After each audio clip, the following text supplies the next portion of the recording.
Hello, and welcome to our survey of the Lake Valley Mining District, which is located in the southeastern quadrant of the Black Range.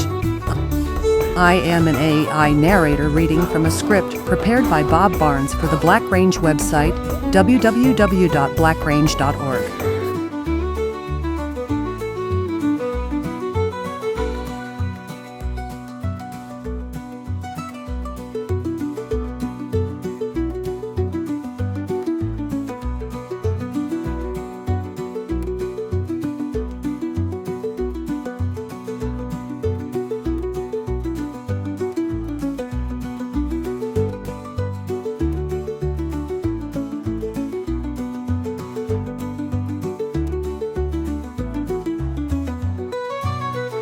This survey is composed of 4 segments. In Segment 1, we explore the southeastern boundary of the mining district, where Monument Peak and Lizard Rock are located.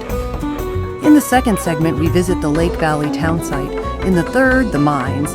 And in the fourth segment, we take a look at Apache Hill, just to the north of the mines.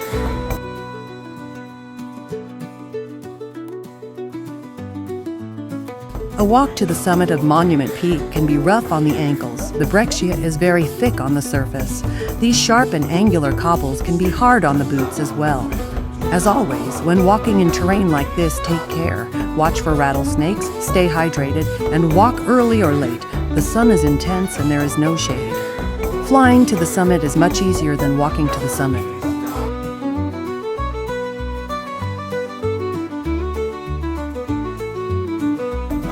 Although there was no mining on Monument Peak, it is a well-known geographic feature in the area. In an area of strongly shaped bedrock which forms cliffs and towers, it stands out, or it might just be a case of being at the right place. The Lake Valley town site is at the northwestern base of the peak.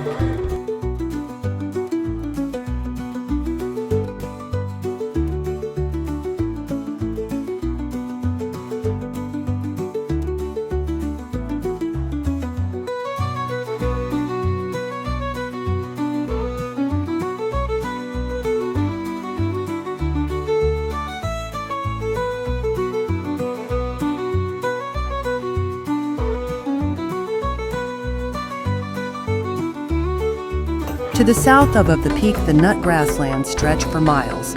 These grasslands lie at the northern boundary of the Chihuahuan Desert. That boundary is, of course, more than a bit imprecise. When the first Spaniards and Anglos visited the grasslands, they found tall grass. I assume that the indigenous people found the same thing, but they left no written record. The grasslands were not that easy to cross.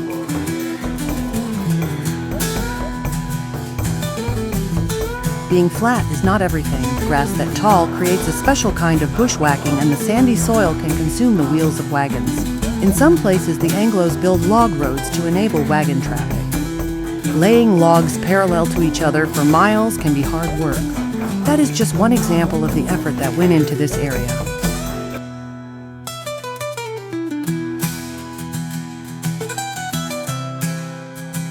Today, the nut grasslands are used to raise cattle and generate electricity from solar and wind farms.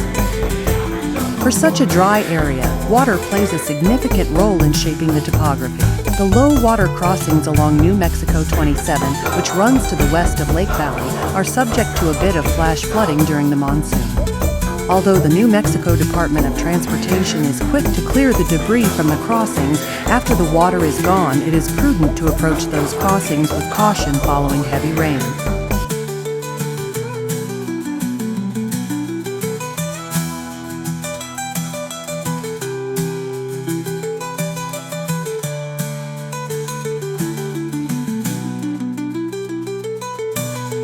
One thing which will become quickly apparent as you watch this video is how compact this area is. When we talk about mining districts, we often think of development over a wide area. Here, each of the 4 areas covered in the video are literally within a few yards of each other. Indeed, the precise boundary between them can sometimes be difficult to distinguish.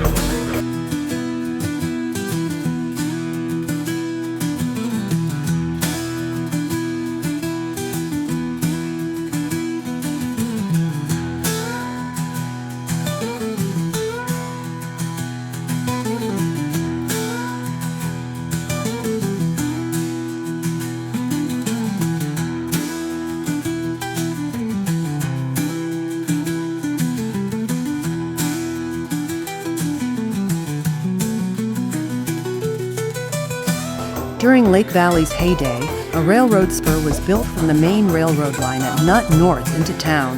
If you look at aerial images like Google Earth, you can still see the rail bed, although the rails and ties are long gone. On the ground, it can sometimes be difficult to see when you are in the Nutt grasslands.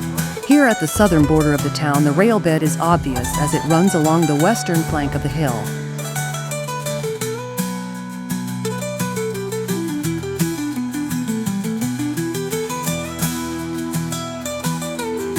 Our next stop in this survey of the Lake Valley Mining District is the town site itself. No one lives here anymore, unless you count the occasional Bureau of Land Management volunteer. The last permanent resident left in 1994. Monument Peak to the south and the town site are public property, administered by the Bureau of Land Management, as is the Apache Hill area to the north of the mines. The mines, just to the north of the town site, are private property and they are posted. This area is potentially dangerous. Honor the no trespassing signs.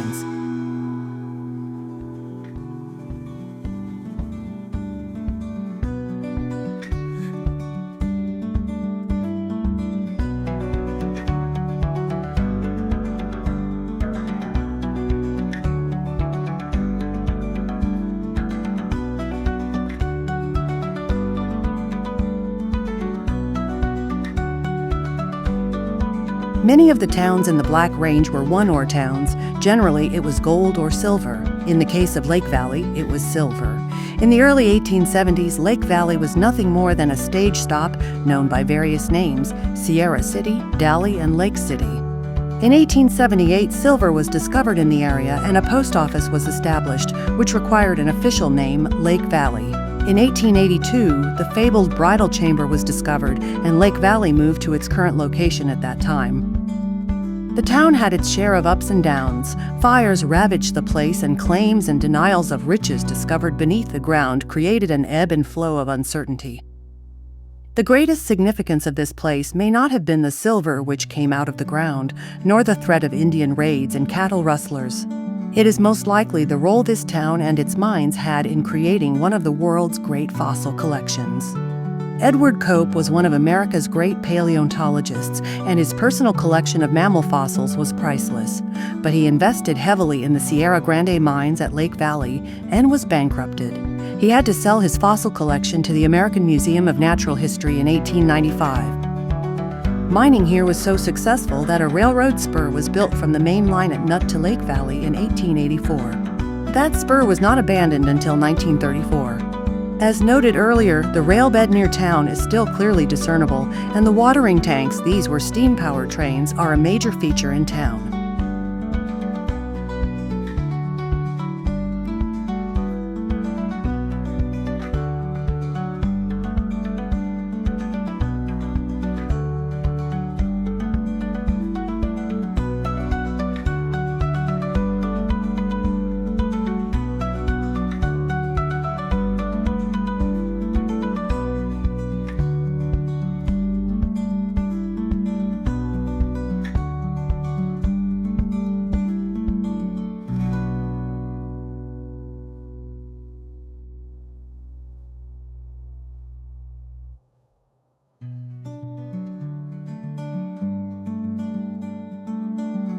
The Black Range website has an extensive history of Lake Valley. Visit that page at the link at the bottom. The third segment of this survey focuses on the mines. The main mining district is just north of the town site and is on private land. There are still many structures at the site, and most, if not all, of the many mine shafts in the area have been capped.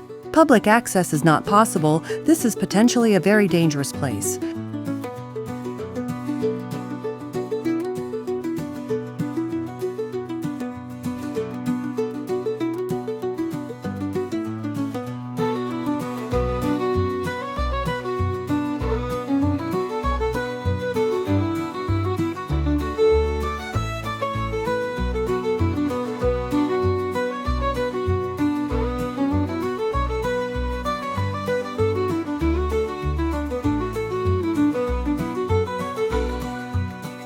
The bridal chamber was an incredibly rich strike, with the walls of the chamber coated in native silver. Only months after the chamber was discovered, a piece of silver weighing close to 440 pounds was mined from the bridal chamber and exhibited at the World Exposition in Denver. That much silver would be valued at about $254,000 today. The fact that it was a single piece of native silver would have made it much more valuable. Estimates of the total amount of silver taken from the ground here vary significantly. Some claim that up to 2,500,000 ounces of silver were extracted from the ground, which would be worth more than $1 billion on the November 2025 spot market. But the key word in the above discussion is estimate. That term is used to express more than uncertainty. It also recognizes unreliable record keeping. The silver played out at about the time the price of silver plummeted. Lake Valley went dormant. It remained so until the World Wars, when low-grade manganese was mined at the site. The large mounds of blackish rock is from those days.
The last area we cover in this survey is Apache Hill.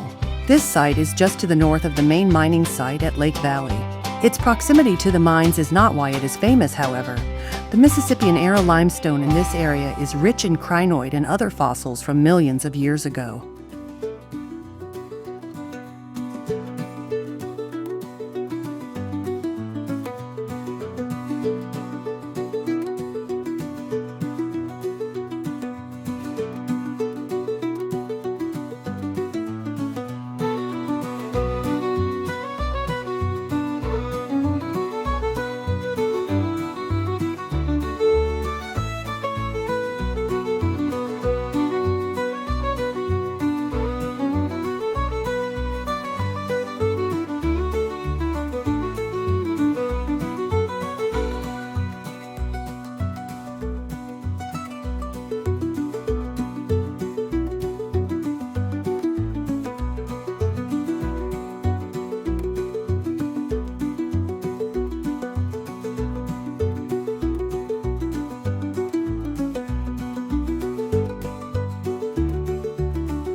Thanks for joining us in this short survey of the Lake Valley Mining District.